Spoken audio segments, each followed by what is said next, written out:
سائرہ شہاب ہیں اسلام آباد سے۔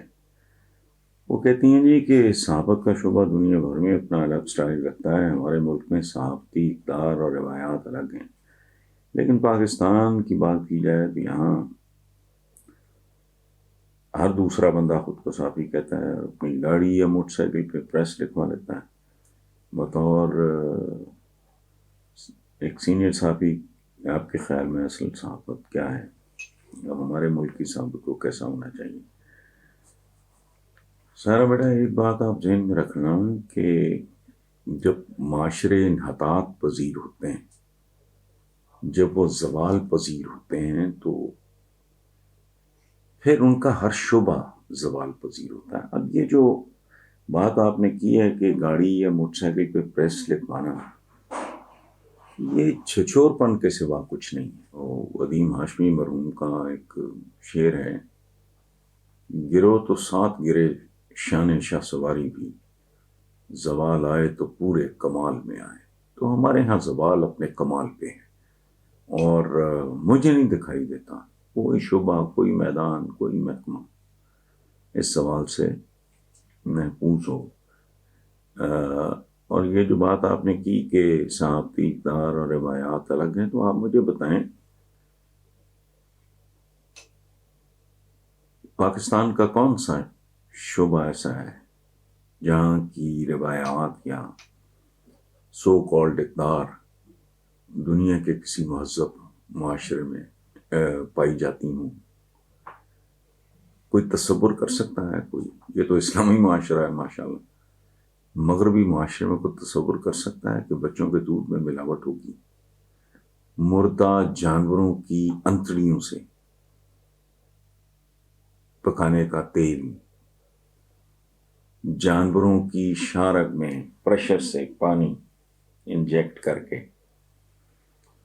اس کا وزن بڑھانا، امتحانی مراکز کو نیلام کرنا۔ سندھ کی ایک کہانی ہے، اسکینڈینیویا سے انہوں نے بھیک میں دی ان کو ایمبولینسز، میں نے دیکھی ہوئی ہیں ان کی ایمبولینسز، وہ چلتے پھرتے ہاسپٹلز ہوتے ہیں۔ تو ایک وڈیرے نے سندھ کے، میں کیا نام لوں اس کا، اس نے سٹرپ کر کے اس کا سب کچھ بیچ کے ان کو بطور ویگنوں کے چلا دیا۔ کراچی میں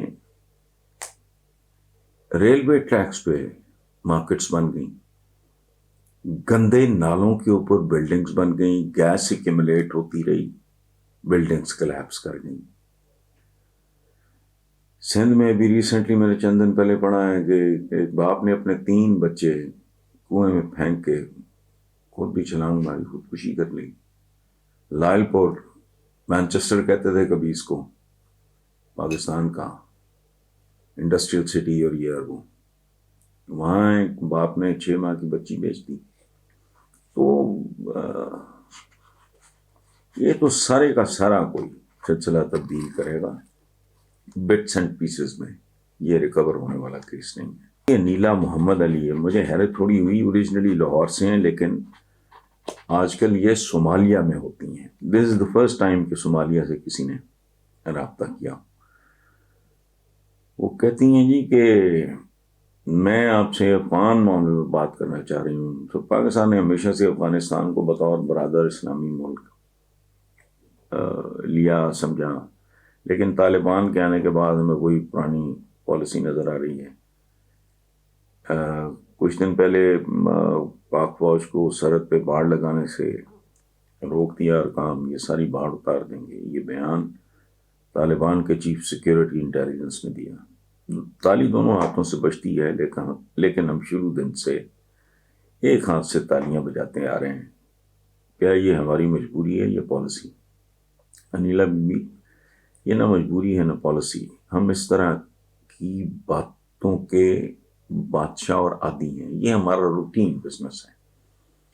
کوئی شے اٹھا کے دیکھ لیں، آپ کو تضادات سے بھرپور نظر آئے گی۔ آپ مثلا پاکستان کی آپ کا سیلری سٹرکچر دیکھیں، ایس ایچ او اپنی تنخواہ میں 1 ہفتہ زندہ نہیں رہ سکتا، 2 بچے نہیں پڑھا سکتا۔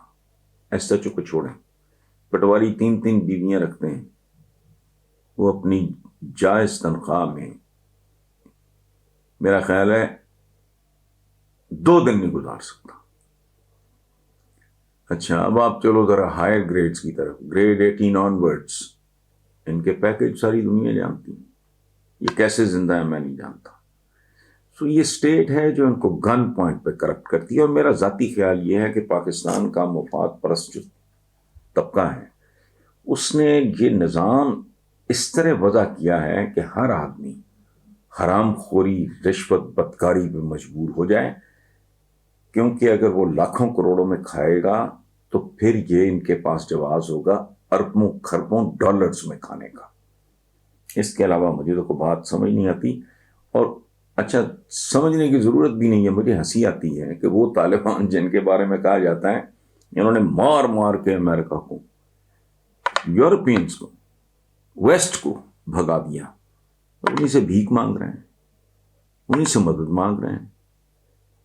یہ وہ گداگر ہیں بنیادی طور پہ، ہم سب مینٹالٹی یہ ہے، وہ گداگر ہیں جنہوں نے اپنے کشکول جو ہیں، اپنے کاسے، بھیک مانگنے کے برتن، وہ لاٹھیوں کے ساتھ باندھے ہوئے ہیں.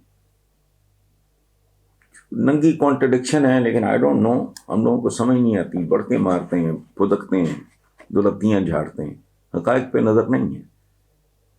پریکٹیکلی آپ اس پہ تھوڑا سا غور کر لو، اس میں کوئی عقل والی بات نہیں. پورے عالم اسلام میں ایک ملک ایسا نہیں جو صحیح معنوں میں ساورن اسٹیٹ جسے کہا جا سکے. یہاں ممکن ہے کوئی آدمی مجھے ایران کی مثال دے، وہ تو کچھ بھی نہیں ہے. وزڈم ہے، پرانی وزڈم ہے، تقریباً 2-3 زبانوں میں اس کے محاورے موجود ہیں کہ کمزور کا غصہ ندامت اور شرمندگی پہ ختم ہوتا ہے. سو اگر ایک ایکسیپشن ہے ایران، پریکٹیکلی صورتحال اللہ نہ کرے کبھی واقعی بگڑ گئی تو نتیجہ کیا نکلے گا؟ آپ صدام حسین کی بڑکیں کبھی یاد کر کے دیکھیں اور پھر اس کی پھانسی کا منظر ریکال کریں. سوال بڑا دلچسپ ہے جی. اسلم راشد ہیں سیالکوٹ سے، وہ کہتے ہیں ہمارے ملک کی سیاستدان اپنے کسی نہ کسی حوالے سے عوام میں مشہور ہیں، عوام بھی ان کے کاموں کی وجہ سے انہیں مختلف القابات سے یاد کرتے ہیں. اگر آپ ملک کی موجودہ 3 بڑی پارٹیوں کے سربراہ عمران، آصف زرداری اور نواز شریف کو ایک ایک جملے میں بیان کرے تو وہ جملے کیا ہوں گے؟ اسلم راشد صاحب، مجھے ایک جملے کی ضرورت نہیں ہے، میں 3 لفظوں میں بیان کر دیتا ہوں. عمران ایگریشن، آصف زرداری کرپشن، نواز شریف بہت زیادہ کرپشن. جملوں کی ضرورت نہیں.